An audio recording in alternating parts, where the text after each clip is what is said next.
রোহিঙ্গা রোহিঙ্গা বলে ভুল করছে। আমি সত্য কথা নিশ্চয়ই প্রধান বিরোধী দলকে ভুল করতে দিন না, আপনি উত্তেজিত হচ্ছেন কেন? টেবিলটা তো প্লাস্টিকের, বলছে যে ভেঙে যাবে। কেন বলছি রোহিঙ্গা মুসলমানদের বাঁচাতে হাঁটছেন মুখ্যমন্ত্রী।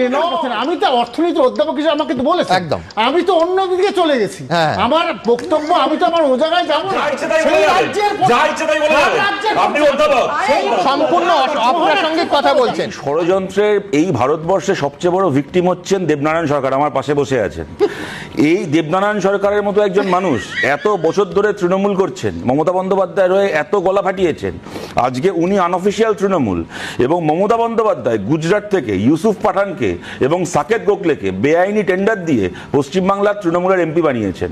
এবারে ভোটটা হয়েছে আপনাদের সমীক্ষায় বলছে তৃণমূল ভোট কম করেছে, মানে কম পেয়েছে, তাদের কার্ড করে দিয়েছে কিন্তু ভোটও তৃণমূল এবারে কম পড়েছে, তার মানে তৃণমূল রেগে গেছে। কিন্তু আমার কথাটা এখানে খুব ইন্টারেস্টিং, কি বলছেন যে কার্ড তৃণমূল করে দিয়েছে কিন্তু তৃণমূলকে ভোট দেয়নি। বলা হয় কালীগঞ্জের কথা শুধু বলছি না, এটা তো কাকদ্বীপ, দাদা কাকদ্বীপ কালীগঞ্জ আপনার গুলিয়ে গেছে। কাকদ্বীপে তো গন্ডগোলটা ঘটলো, মানে এখানে কারা কাকদ্বীপে যে কলোনিগুলো গড়ে উঠেছে সেই কলোনিতে কারা থাকে। একটা কথা শেক্সপিয়ারে বলা আছে, পেরিক্লিস প্রিন্স অফ টায়ারে বলছে, few love to hear the sins, they love to act. কিছু লোক মিথ্যা শুনতেও ভালোবাসে, করতেও ভালোবাসে। মুখ্যমন্ত্রী যখন ওখানে বলেছিলেন দিল্লিতে, সেখানে তখন বলেছিলেন 1 লক্ষ প্রায় ভোটার রয়েছে, 1 কোটির মতো। 1 কোটি লক্ষ না, হ্যাঁ 1 কোটির মতো। তারপরে আর এখন বলছেন না কেন? ঠিক বলেছেন, এখন সেই হিসেবে 2 কোটি হওয়ার কথা, কিন্তু এখন বলছেন না কেন? কটা রোহিঙ্গা পাবে? আজকে নিজের কোপে করছে না। আজকে যদি বাংলা স্বচ্ছ ভোটার হয় তাহলে বাঙালি হিন্দুরা বাদ পড়বে সব থেকে বেশি।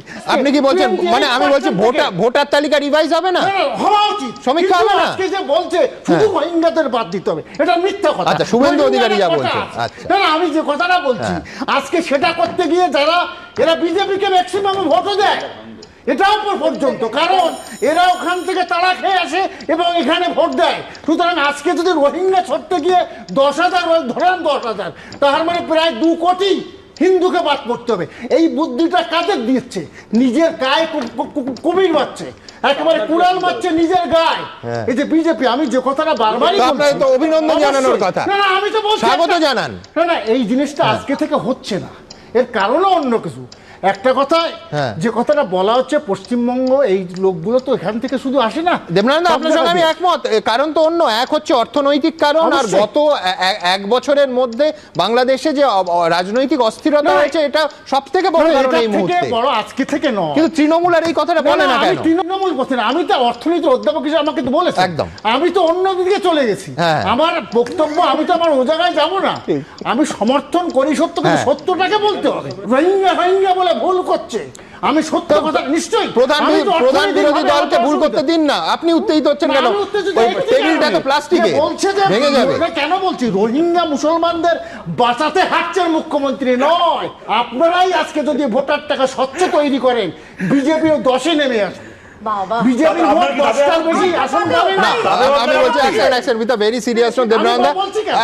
আপনি আপনার তত্ত্বে মানে একদম অটুট থাকুক, কিন্তু আমার বক্তব্য তাহলে তৃণমূলের দিক থেকে কোনো রাজনৈতিক চ্যালেঞ্জ নেই, কারণ নিবিড় সমীক্ষা হলে বিজেপি ক্ষতিগ্রস্ত হবে। তাহলে আপত্তিটা কিসের? ওহো, তাহলে আমার বক্তব্য তালিকা রিভাইজ করতে আপত্তিটা কিসের? কোথায় আপত্তিটা? আমি বলি কেন বলছে, ওরা কিন্তু অন্য হিন্দু ভোটের জায়গায় যাচ্ছে না, ওরা মুর্শিদাবাদ মালদা কয়েকটা জায়গায় যাচ্ছে, অন্য জায়গায় কিন্তু বলছে না পুরোপুরি রিভাইজ হোক। আপনি ওদেরকে জিজ্ঞাসা করুন, সমস্ত পশ্চিমবঙ্গ ওরা রিভাইজ করতে চাচ্ছে না, ওরা চাচ্ছে কয়েকটা। দাদা, এটা কি সম্ভব? আমি বলছি কেয়া বা বিজেপি কি বলছে ইস্যু নয়, কিন্তু কয়েকটা আসনে রিভাইজড হবে, বাকি পশ্চিমবঙ্গের অন্য আসনে হবে না, এটা সম্ভব নাকি?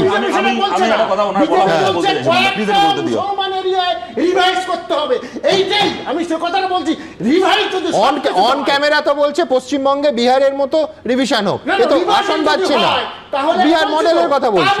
বিজেপি কিন্তু পুরো রিভিশন অল বেঙ্গলে বলছে না। পশ্চিমবঙ্গ থেকে 48% পরিযায়ী শ্রমিকরা বাইরে যায়, আবার বাইরের রাজ্য থেকেও পশ্চিমবঙ্গে 48% আসে। পশ্চিমবঙ্গ থেকে যায় এবং তার সম পরিমাণ আসে। আইডেন্টি ম্যাট্রিক্স জানেন, left hand side is equal right hand side.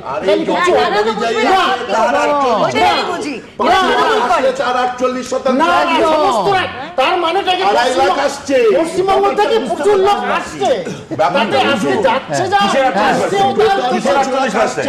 শুনুন শুনুন, কিসের 48%? আজকে 50 Absolute figure-টা লক্ষ কত? থেকে Absolute figure-টা কত? আমি কি- 48% কিসের 48%? আরে বাবা, কিসের 48%? না, না, ওটা কিসের তাদের- 48%? যা ইচ্ছে তাই বলে সেই যাবেন। রাজ্যের যা ইচ্ছে তাই বলে সেই যাবেন। রাজ্যের আপনি অধ্যাপক। সেই যে হ্যাঁ, আর আপনি রাজ্যের- সকালে জন্মেছেন। সেই রাজ্যের- শুনুন, শুনুন। তাহলে আমি হ্যাঁ, কি- হয়েছে। আমি কি বলতে এখান চাচ্ছি? থেকে যদি 100টা লোক যায়, দাঁড়ান, যদি এখান থেকে 100টা লোক যায়, তার মধ্যে 1 নম্বর 2 নম্বর 3 নম্বরে কত রাজ্য আছে?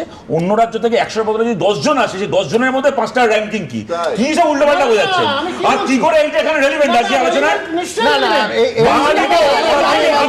যে এই আলোচনায় যেটা রেলিভেন্ট, আচ্ছা সংখ্যার কথা উনি যখন এলেন, বেশ বেশ সংখ্যার দেবনারায়ণ দা উত্তেজিত হবেন না, এক সেকেন্ড, না না এক সেকেন্ড, সংখ্যার বেশ সংখ্যার ক্ষেত্রে আরে সম্পূর্ণ অপ্রাসঙ্গিক কথা বলছেন। ষড়যন্ত্রের এই ভারতবর্ষে সবচেয়ে বড় ভিকটিম হচ্ছেন দেবনারায়ণ সরকার, আমার পাশে বসে আছেন। এই দেবনারায়ণ সরকারের মতো একজন মানুষ এত বছর ধরে তৃণমূল করছেন, মমতা বন্দ্যোপাধ্যায়ের হয়ে এত গলা ফাটিয়েছেন, আজকে উনি আনঅফিসিয়াল তৃণমূল, এবং মমতা বন্দ্যোপাধ্যায় গুজরাট থেকে ইউসুফ পাঠানকে এবং সাকেত গোখলেকে বেআইনি টেন্ডার দিয়ে পশ্চিমবাংলার তৃণমূলের এমপি বানিয়েছেন। কত টাকা দিয়েছিল যে দেবনারায়ণ সরকারের মতো মানুষকে আনঅফিসিয়াল করে রেখে দুটো গুজরাটিকে ধরে এনে বাংলার এমপি করা হয়েছে? আমি জানতে চাই।